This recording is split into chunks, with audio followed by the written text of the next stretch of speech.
الحمد لله وكفى والصلاة والسلام على من لا نبي بعد أما بعد فأعوذ بالله من الشيطان الرجيم بسم الله الرحمن الرحيم كيف يهدي الله قوما كفروا بعد إيمانهم وشهدوا أن الرسول حق وجاءهم البينات والله لا يهدي القوم الظالمين أولئك جزاؤهم أن عليهم لعنة الله والملائكة والناس أجمعين خالدين فيها لا يخفف عنهم العذاب ولا هم ينظرون إلا الذين تابوا من بعد ذلك وأصلحوا فإن الله غفور رحيم صدق الله العظيم.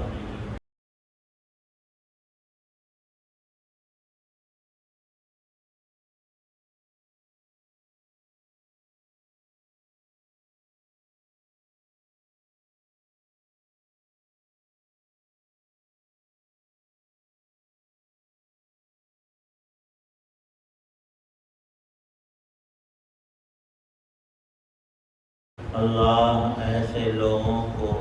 کیسے ہدایت دے جنہوں نے ایمان لانے کے بعد کفر اختیار کر لیا، حالانکہ وہ گواہی دے چکے تھے کہ یہ رسول سچے ہیں اور ان کے پاس اس کے روشن دلائل بھی آ چکے تھے۔ اللہ ایسے ظالموں کو ہدایت نہیں دیا کرتا۔ ایسے لوگوں کی سزا یہ ہے کہ ان پر اللہ کی، فرشتوں کی اور تمام انسانوں کی پھٹکار ہے۔ اسی پھٹکار میں یہ ہمیشہ رہیں گے، نہ ان کے لیے عذاب ہلکا کیا جائے گا اور نہ انہیں کوئی مہلت دی جائے گی۔ البتہ جو لوگ اس سب کے بعد بھی توبہ کر کے اپنی اصلاح کر لیں تو بے شک اللہ بہت بخشنے والا، بڑا مہربان ہے۔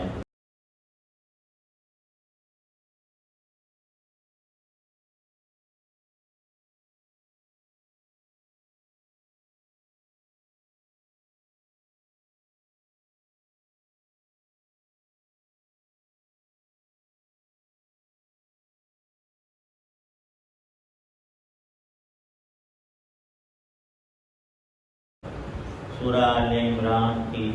آیت 86 کا 99 ہے، 89۔ ان 4 آیات میں اللہ تعالی شانہ نے بالخصوص ان اہل کتاب کا ذکر فرمایا ہے جنہوں نے آسمانی کتب اور صحف اور انبیاء سابقین علیہم السلام کی تعلیمات کا حصہ پایا، تو اس میں کھلی تائید موجود تھی، بلکہ اب تک بھی ہے کہ اللہ کے سب نبیوں کا ایک ہی سچا دین جو رب کا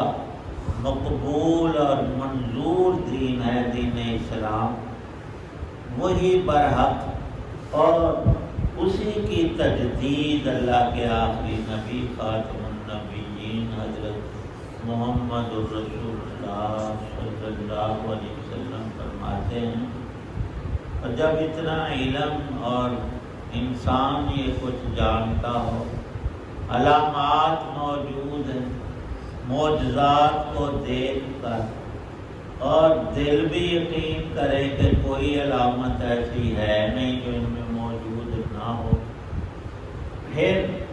اوپر پہ اڑنا، چند روزہ زندگی کی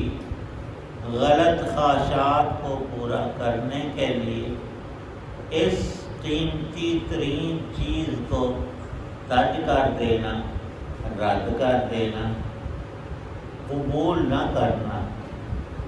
اللہ کے سچے دین کو اور اللہ کے ان پیغمبر کی جو امام الانبیاء ہیں، علیہ الصلوۃ والسلام ان کے موجود ہوتے معجزات ان کے آنکھوں سے دیکھ کر پھر اقرار نہ کرنا، یہ سب سے بڑی محرومی ہے جس کو اللہ تعالی شانہ نے بدترین کفر قرار دیا۔ کفروا بعد ایمانہم شہدوا ان الرسول حق، شہادت دیتے ہیں کہ یہ سچے رسول ہیں، حق یہی ہے، تم کیوں نہیں مانتے؟ اپنے ان اعزا کو جو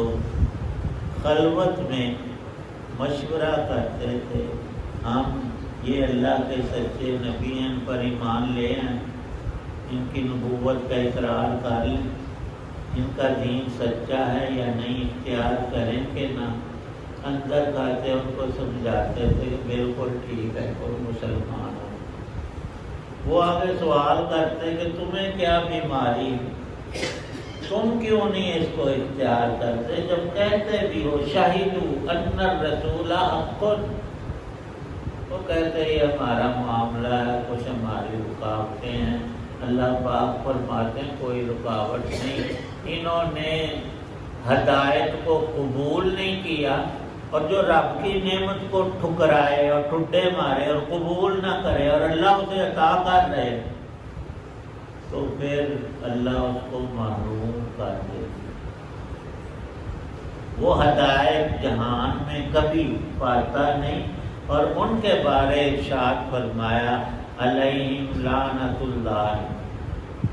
ان پر پھٹکار پڑ گئی ہے وہ لعنت جس کا اولین مستحق ہوا تھا ابلیس شیطان،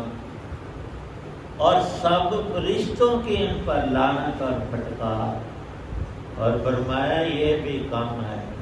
سب جہان کے انسان بھی ان پر لعنت بھیجیں تو وہ کم ہے۔ وجہ کیا ہے؟ کفر کو جانتے بوجھتے اختیار کرنا۔ جھوٹے خود ہیں اور کہتے ہیں نعوذ باللہ اللہ جھوٹا ہے، توبہ توبہ۔ یہ کفر کی گندگی اور نجاست، اور یہ شرک کی لعنت اور توق جو خود اپنے گلے میں ڈال رہا ہو، اور اس نجاست اور کفر کی گندگی اور شرک کی بدبو میں خود گھس رہا، پکڑنے والے اسے بچانا بھی چاہیں، اس کی مرضی ہی نہیں بچے۔ تو اللہ پاک ارشاد فرماتے ہیں ان لوگوں کے لیے یہ نہیں کہ 2-4 دن کا معاملہ، خالدین فیہا، دنیا اور آخرت میں جو بھی انسان کفر کے اندر داخل ہوتا ہے اور نکلنے کی کوشش اور سوچ تک نہیں، تو پھر وہ ملعون ہے، وہ شیطان کا پکا ساتھی ہے، اور اسی کے ساتھ دوزخ اس کا ابدی ٹھکانہ، خالدین فیہا۔ اور اللہ پاک خود ارشاد فرماتے ہیں کہ یہ وہ قوم ہے جو ہدایت کے لائق نہیں، لیکن اللہ کی رحمت تو اتنی وسیع ہے، ایسے بدترین شخص کو بھی قبول کے لیے اب اس کی رحمت کا تقاضا ہے۔ کوئی ایسا گندا کافر اور مشرک، انما المشرکون نجس، وہ توبہ کرتا ہے تو اللہ اس کی توبہ اب بھی قبول کرے، تو اس سے بڑھ کر کیا ہوگا؟ اللہ کی رحمت سب پر محیط اور سب سے وسیع، اور آخری طور پر یہی کہا جا سکتا ہے کہ توبہ کر لو تو اب بھی قبول ہے، اور جب وقت گزر گیا پھر توبہ کا قصہ ہمیشہ کے لیے ختم ہو گیا، اور ہر دوزخی بہت تمنائیں کرے گا، 1-2 دفعہ نہیں، ہزاروں اور لاکھوں سال ہائے اور وائے اور پکارے گا کہ کاش ہمیں دنیا میں تھوڑا سا وقت دوبارہ دیا جائے، ہم کم از کم ایمان ہی قبول کر لیں، لا الہ الا اللہ محمد رسول اللہ پڑھ لیں۔ یہ ہمارے لیے بھی کتنی بڑی عبرت کا سامان ہے۔ رسول پاک صلی اللہ علیہ وسلم فرماتے ہیں جددوا ایمانکم بقول لا الہ الا اللہ، یہ ایک دفعہ پڑھ کے مسلمان ہونے کے لیے صرف اتنی بات نہیں ہے، یہ کلمہ تم نے دن رات پڑھنا ہے، اس کو رٹا لگانا ہے، اس کو اپنی زبان پہ جاری کرنا ہے، سوتے ہوئے بھی تمہارے منہ سے کوئی بات نکلے تو وہ لا الہ الا اللہ محمد رسول اللہ ہونی چاہیے۔ اس سے اس کا نام ہی کلمہ طیبہ ہے،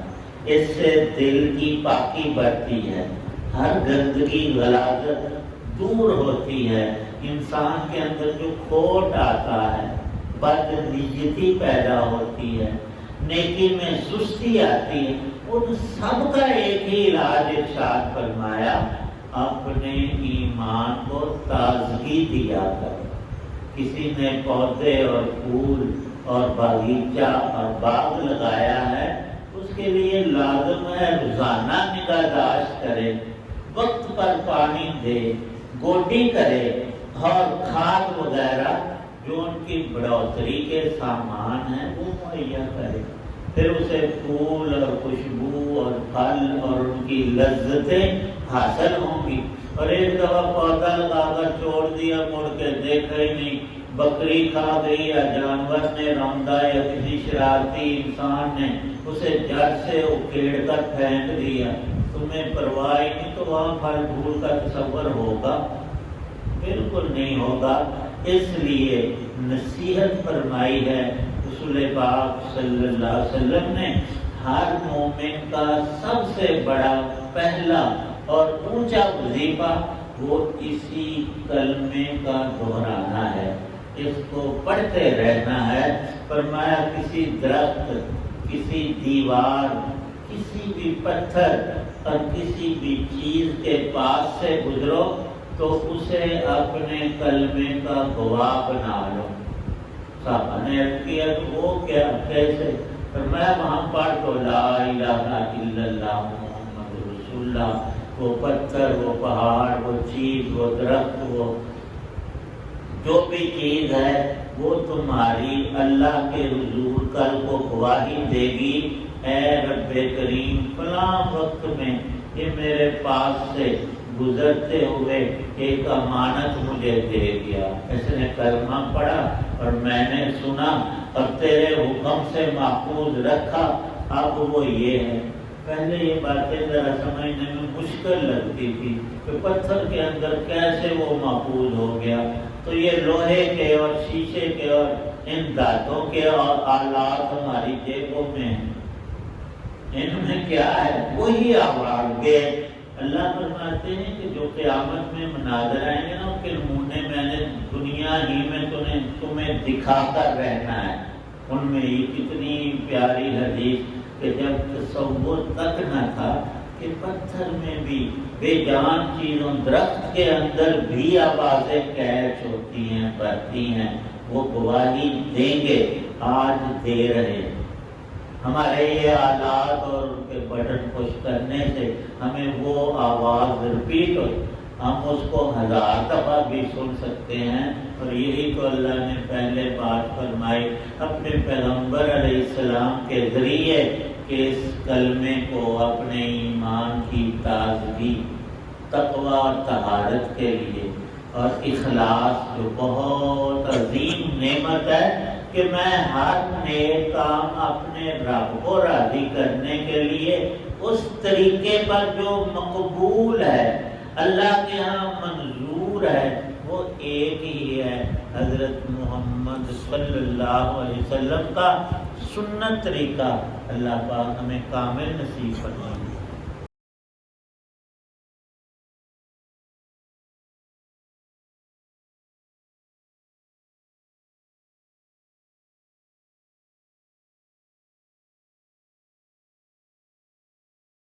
الحمدللہ رب العالمین والصلاة والسلام علی رسول النبی الکریم۔